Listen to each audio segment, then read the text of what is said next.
Estamos de volta a mais um Café com Política, que tem o objetivo de entrevistar candidatos ao Senado e também à Câmara dos Deputados. E eu estou aqui agora com o servidor público federal e candidato a senador pelo Partido Trabalhista Brasileiro, Marcelo Hipólito. Tudo bem, candidato? Tudo bem? Muito obrigado por estar aqui, pela oportunidade. É um prazer para a gente. Isso aqui é um espaço aberto mesmo para o diálogo, para a conversa, para conhecer as propostas dos candidatos e também falar das demandas dos servidores públicos. Excelente. Candidato, muito se tem falado sobre Estado mínimo e terceirização dos serviços públicos, que são dois temas de pauta que muito preocupam os servidores. Qual a sua avaliação sobre o assunto, considerando que o senhor também é servidor público? Então, meu partido ele tem como pressuposto, ele não é obcecado pela privatização, mas não é contrário à privatização. O que a gente se preocupa muito não é com essa questão do Estado mínimo ou do Estado máximo, mas do Estado forte, com carreiras de Estado valorizadas, com aquele aparato do Estado que a gente acha que é indispensável para a sociedade civil, como é a questão dos servidores do Legislativo, dos tribunais de contas, não só do TCU, mas do TCDF e dos que existem espalhados pelo Estado, dos tribunais de contas municipais, que a gente tem um também, como o de São Paulo. Então, assim, a gente se preocupa com aquelas atividades que são inerentes ao Estado e que são indispensáveis que o Estado realize. Outras que existe a concorrência da iniciativa privada, mais voltado para as estatais, a gente não se preocupa tanto. A gente vê isso mais como passível de privatização, dependendo do setor.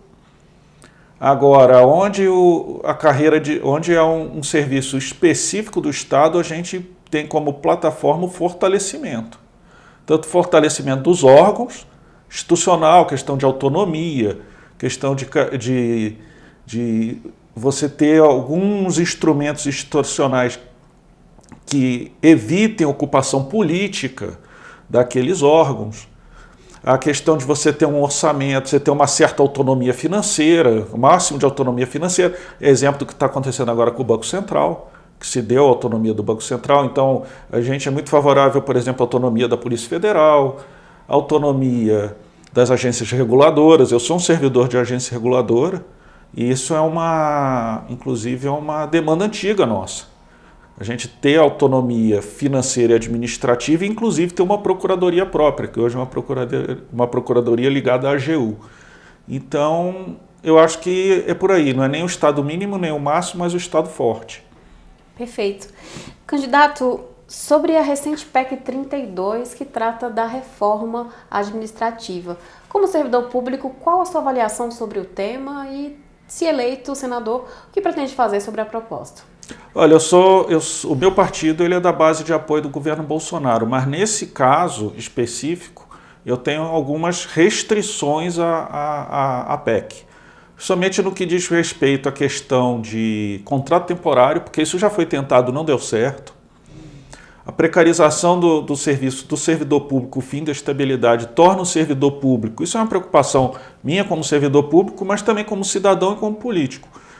Porque se você acaba com a estabilidade, simplesmente você torna o servidor público facilmente pressionado pelos políticos. Então, assim, uma forma de você preservar a carreira de Estado é a estabilidade. A estabilidade não pode ser absoluta também. Um servidor que pratica um crime, no limite, ele tem que ser punido e até perder o cargo. Eu, como servidor público, não quero um bandido trabalhando do meu lado na minha repartição. Quero pessoas corretas, honestas, que trabalhem em prol da sociedade. Mas também você não pode fragilizar o vínculo, tirar a autonomia daquele funcionário de poder dizer não a um chefe numa demanda política, se isso é prejudicial à sociedade, prejudicial à lei. Então o servidor ele tem que ter essa força, estar blindado para poder enfrentar uma pressão política. Que acontece, é normal.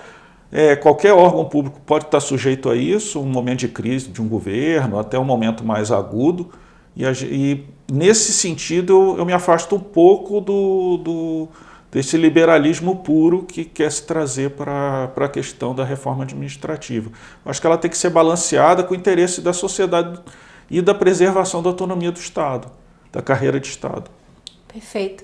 Candidato, outra proposta também que vem sendo debatida entre as entidades de classe, entre o Sindilege, o Sindijus, a ANAF também, que apoia esse evento, tem sido a abertura de uma mesa de negociação com os servidores públicos.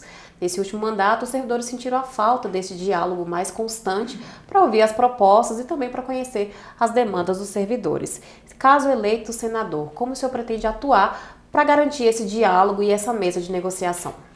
Eu vou dizer a essas categorias o mesmo que eu disse à minha categoria, ao sindicato das agências reguladoras, o Sinagências. A mesa é necessária porque está ocorrendo, e isso nas agências, eu falo pela experiência nas agências reguladoras, está ocorrendo uma grande falta de autoestima e um grande desânimo para executar a sua atividade. As pessoas são comprometidas, todos nós somos profissionais, mas vamos ser sinceros, a inflação já está aí há algum tempo e a reposição inflacionária, no mínimo, é uma necessidade.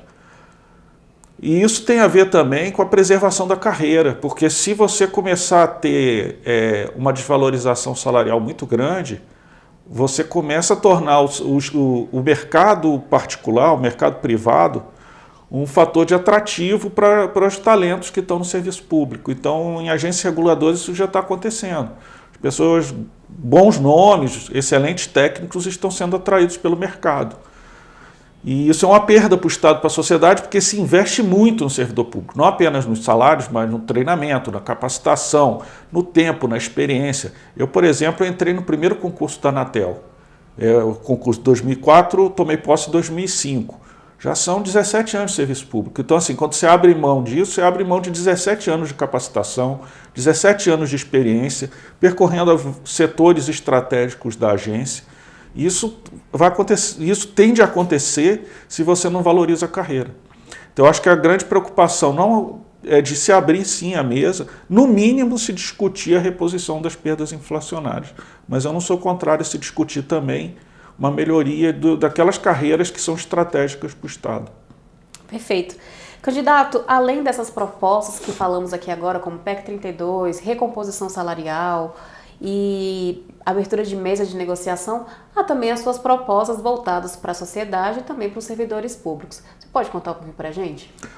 As minhas propostas elas estão voltadas hoje muito para a questão da defesa da liberdade de expressão.